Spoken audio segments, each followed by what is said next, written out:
My name is Kim, and the communities I am or have been a part of have helped to define my identity. Until recently, I was part of the Canberra community and the early learning educator community.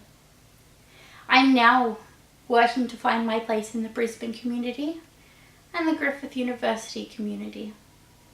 The people and places around me have made me who I am today. But what happens if this is taken away? Community is defined in the Oxford Dictionary as a group of people living in the same place or having a particular characteristic in common.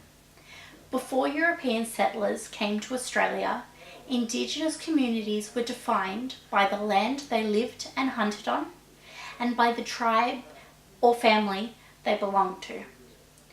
The European settlers disregarded Indigenous ownership of the land and later separated families through assimilation policies and the stolen generations, thus disrupting many Indigenous communities. This has created a divide between Indigenous people and broader Australian communities. Schools are working to help close this divide. Initially, the focus of visual arts in Australian curriculum must be around arts in the local and wider communities. Exploring Indigenous art in primary years looks into the use of producing art for differing purposes, as well as the meanings, views, beliefs and opinions behind the artworks. Many Indigenous artists use art to portray their lands, people and stories, and in doing so reconnect to their Indigenous communities. One of the prominent Indigenous artists of his time, Albert Namatjira, won acclaim for his European-style landscapes.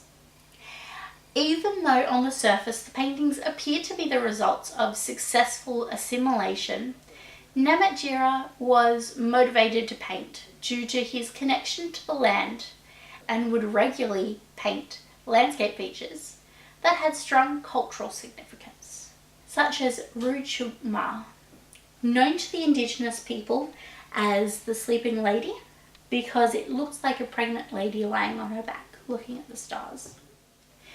Many modern Indigenous artists represent the land and people in their art as well, through dreamtime stories of creation like the rainbow serpent, recurring symbols between artists like concentric circles that can symbolize watering holes or campfires,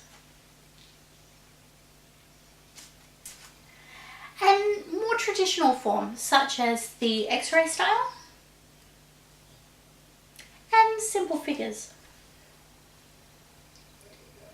As educators teaching about Aboriginal community and culture through visual arts, we need to be mindful that we do not isolate our Indigenous students. Staying mindful of language and content, as well as allowing a connection to land and beliefs, so all students can gain a wider understanding of community and identity.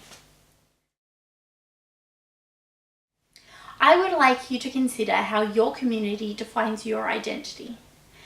Maybe your beliefs have come from family or friends. Maybe the school you went to nurtured your creative side. Or maybe growing up near a particular restaurant has helped define what your favourite foods are. Consider how you would feel if those things were suddenly taken away from you by someone you didn't know. Community is an integral part of our lives, helping to define and connect us, giving us a place in the world. The school community is in a position to branch out to the people around us, to strengthen the wider communities, and to make an impact for the children in our care. Looking at Aboriginal art should only be the first step. Connecting with communities can enhance our education practices with a focus on belonging, being, and becoming.